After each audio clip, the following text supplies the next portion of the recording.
If you're someone who watches this channel regularly, then you'll be used to some of the searing insight that I can provide on some of the literature I read. And here's an example of that now. Reading the Brothers Karamazov is really hard. Hello, welcome to the Book Thing. My name is Mark, and today I'm giving you the wrap up of everything I read in March. I didn't read a whole lot in March, and I've got a one-word excuse for that. Dostoevsky. So, along with a bunch of other booktubers formerly known as the Ulysses Six, I took part in a group read of the Brothers Karamazov that took place over February and March. And it took a good chunk of February and March to get through it, and that put a dent in my reading for pretty much the rest of the month. So as a result, I only read 6 books in total, but you know what? 6 books is still 6 books, and one of those books was huge, so I think I did all right. So let's start with the elephant-sized book in the room, The Brothers Karamazov. And this is a piece of Russian literature from the late 19th century by Fyodor Dostoevsky. It was Dostoevsky's last work, and it was published in serialized form over a number of years. So it's broken actually down into 12 books as you're actually reading the story. And it's about the sons of Fyodor Karamazov. Fyodor Karamazov is someone who is seen as very self-centered and self-absorbed and out for his own self-gratification, and he marries over the course of his life 2 women, both of which result in him inheriting a large amount of money. His first wife, he has 1 son, Dmitry, and with his second wife, he has 2 sons, Ivan and Alexei. Now, Fyodor, not being one to let having children impede his own search for self-gratification, pretty much outsources the raising of his children to various different relatives. And the 3 brothers as grown men are kind of seen as 3 different aspects of humanity. They're kind of representative of those. You've got Dmitry, the oldest, or Mitra, who very much represents the passionate and the carnal side of humanity. He's very much about his own passions and he's impulsive and all of that. You've got Ivan, who is the intellectual, who studies and writes treatises on various different forms of philosophies. And then you have got Alexei, or Alyosha, who is the spiritual one, who is, as we meet him at the start, a novice in a monastery where he's intending to go down the road of becoming a full monk. It feels weird that this isn't a spoiler because this is kind of the premise of the book and it's on the blurb, but Fyodor, the father of the brothers, is murdered. Now, my expectation going into this was this is probably going to happen in the first couple of chapters like the crime does in Crime and Punishment, but actually Fyodor doesn't get killed until about halfway through the book, and that's halfway through a very, very long book, so quite a lot has happened up to the point that Fyodor is killed. Now, a lot of things that happen up to that center around Dmitry, Mitra, who is engaged to Katerina. However, he is in love with another woman called Grushenka. And the problem with it is that he is vying for the affections of Grushenka with his own father. On top of that, Ivan is in love with Katerina, and Alyosha is trying to keep the peace with everyone. Now, as well as having the story of the 3 brothers and the murder and the aftermath of that, it is interspersed as well with various different discussions on philosophy, morality, faith versus atheism, and this is all interwoven into the story with discussions between the various different characters. And when I say discussions, it really does feel like a discussion as opposed to Dostoevsky pushing out his specific philosophies. And it might be me misinterpreting it, but it seems like Dostoevsky kind of sets the case out for both sides of the arguments as well. So he sets out the case for atheism versus faith. He sets out the arguments for morality versus the rule of law and all of these different things. And he expands on them through both what the characters say and also things in like the stories that the characters tell. At one point in book 5 of the story, Ivan tells this long story, which is almost this allegorical parable that he's created about if an inquisitor from the Spanish Inquisition met the second coming of Jesus. There's a lot of huge philosophical ideas, and they're quite difficult to get through. Now you add into all of that various different commentaries about what's going on in Russia at the time, around this time post the emancipation of the serf class, and all these different Western ideologies that are coming into Russia at the time. So the scope of what the novel is saying is huge, but it's told weirdly in quite an intimate way. The vast majority of the book takes place just over the course of a couple of days in a few settings and with a relatively small cast of characters as well. And all of those characters, even the minor ones, are very well filled in. You get a real sense of who they are. They've got their own voice, their own personalities.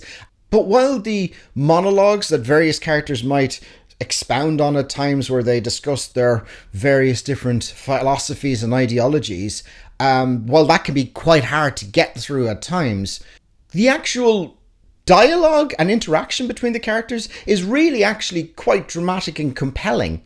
It's the sort of book where I can see someone devoting their lifetime to the study of. There is so much going on in there, and it's not the sort of book I think you can get everything from in a first reading. And considering how big it is, how many times you're likely to read that, it would necessitate almost becoming a life's work. I really enjoyed it, but I really struggled with it as well. I would imagine on further reading and further reading around it, it'd be something that I enjoyed more, but there was enough drama in the story itself for me to really like it, and for that reason I'd give it 4 stars. I think it's the sort of book that is rightly a 5-star classic for many people. I would imagine it would probably take another couple of readings and readings around it for it to be that for me. On this first pass, I really enjoyed it, but it was a lot. So because of the Brothers Karamazov, my plan to finish reading all the Discworlds in March was a bit scuppered, because it did just take me genuinely that long to get through it. But to be honest, I was trying not to rush with the last few Discworlds, because I'm starting to get to the point now where it's books that I'm reading for the very first time. So I did read 3 Discworld books this month, and those were Unseen Academicals, I Shall Wear Midnight, and Snuff. So each of those are going to have their own review videos coming out fairly soon. And I've now only got the last 2 books of my Discworld read through to get through in April, and those are Raising Steam and The Shepherd's Crown. And I honestly don't know what I'm going to be like when I get to the end of them.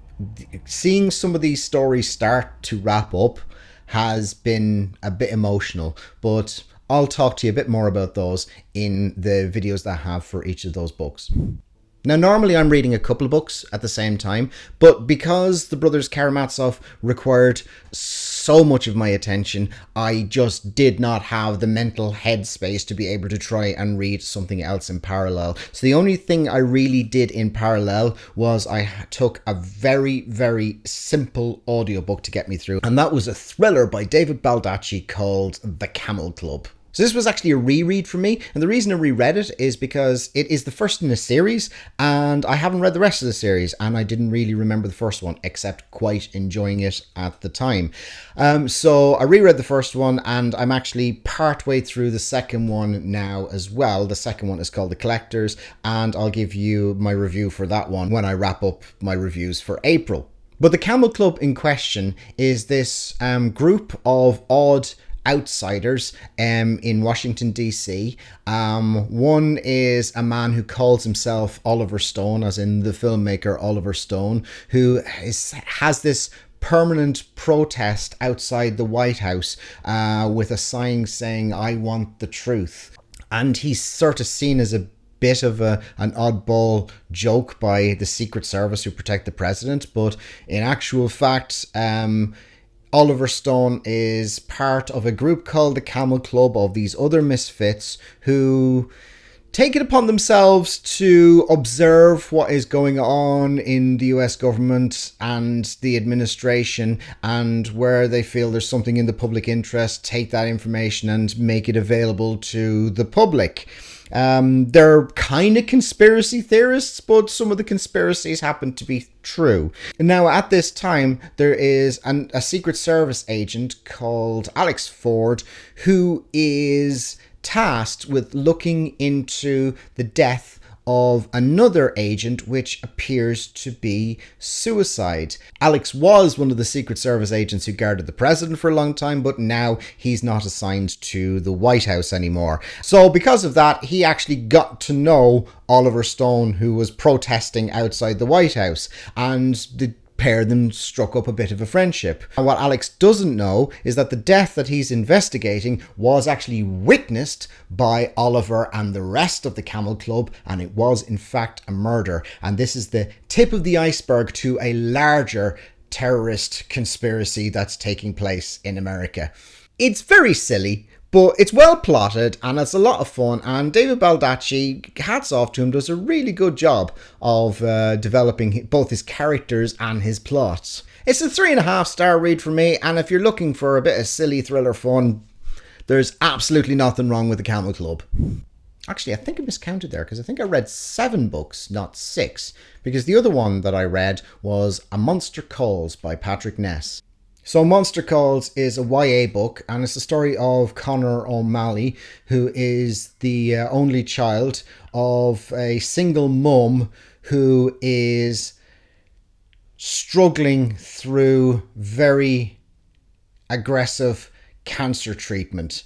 And Connor starts to receive visits from a monster who starts to tell him stories, and each of these stories is something to help him learn and to deal with the experience that he's going through. And it's a lot of it is about him processing what's going on, but also trying to get him to look at the world and his situation from different perspectives and not see things as so binary, black and white, good, bad, and come to terms with the situation he's in and what his situation is going to be like going forward. I actually read this book because this is the book that when my youngest was reading in school, and I always like to read the book that my kids have been studying because I get to discuss it with them and hopefully help them with some of their homework and stuff like that. But plus I also get to understand what they're studying as well. I have to say this book was pretty fantastic. It was a really quite special book. It's very, very short. I got through it in just an afternoon, but it's very powerful. It deals with a lot of very mature themes. I don't mean mature as in unsuitable for kids. I just mean mature as in emotional maturity that kids who are growing up have to come to terms with at some point or another. It's pretty fantastic, and I would genuinely recommend picking it up. There are some trigger warnings around it, such as about, people suffering aggressive illness and grief and things like that. So do check those out before picking it up. But genuinely, it was quite a moving read, and I really, really quite enjoyed it. I gave it 4.5 stars. And my last read for March was this month's pick for the I'm With the Band book club, and that was Brave New World by Aldous Huxley. So I'm sure Brave New World doesn't need any introduction from you. It's one of those works of dystopian fiction that is often compared to 1984, because once again it's concerning itself with this speculative idea of an authoritarian regime. Now, this particular authoritarian regime, unlike the one in 1984, which is managed through constant surveillance and fear, the world of Brave New World is managed in a very different way. So this authoritarian control is managed through the mental conditioning to change the mindset of people, so that things like personal relationships and families and attachments are seen as completely taboo. And the citizens are encouraged, as well as working, to indulge in pleasures to keep them distracted. So they're encouraged to indulge in casual sex and the synthesized drug soma and vapid forms of entertainment, and any sort of intellectual forms of entertainment like books and things like that are actively discouraged. Anything like families are actively discouraged. Relationships, if two people are seen to spend too much time together, that is seen as a taboo as well. And the authority is derived from keeping the population consuming and apathetic, which people say that 1984 is very, very prophetic. I'd argue that in some ways Brave New World is a little bit more prophetic than 1984 was. So the Brave New World building, see what I did there, is excellent. It's got some really quite disturbing notions of how this world is set up, and some of it is around conditioning children from a very young age into what they call erotic play, and that, I'm not joking, was actually really quite uncomfortable to read. But beyond the world building, the story itself is not great, to be perfectly honest with you.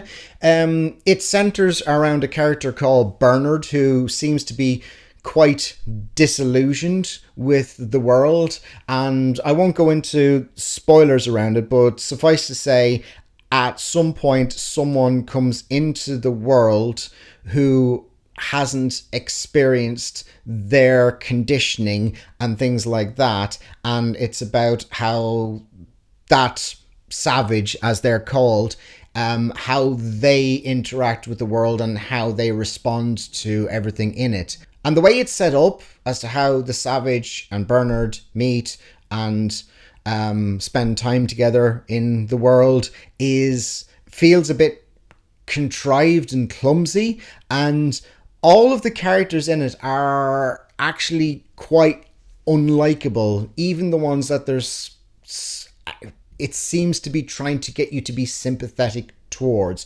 So while I appreciated the skill in creating this speculative world, and it is extremely well thought out, the actual book and story itself didn't enjoy quite so much. So I gave it 3.5 stars. If I'm honest, I'm feeling like I might have been slightly generous to that, considering how much I didn't particularly enjoy the story, but I did appreciate the artistry at work. So I have to give it credit, and I'd say I'd appreciated it, but I wouldn't say I necessarily enjoyed it very much. So coming up for April, my priority is to read the last 2 Discworld books.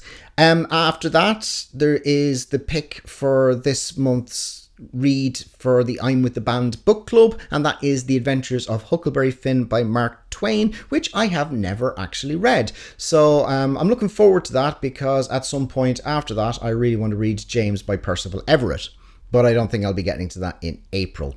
On top of that, in the quick to judge tag, the book that I picked as having the most intriguing opening paragraph was The Girl with All the Gifts by M.R. Carey, so I'm planning on reading that this month as well. And the pick from the people who commented was Project Hail Mary by Andy Weir. So I'm hoping to get to that one as well, and possibly do that with a buddy read with another booktuber. I think you know who you are. If I get through all of those, I've no other plans beyond them other than starting to make a dent in some of the series that I've started and not finished. And I think the first two priorities there are the First Law trilogy by Joe Abercrombie and the Southern Reach trilogy by Jeff Vandermeer.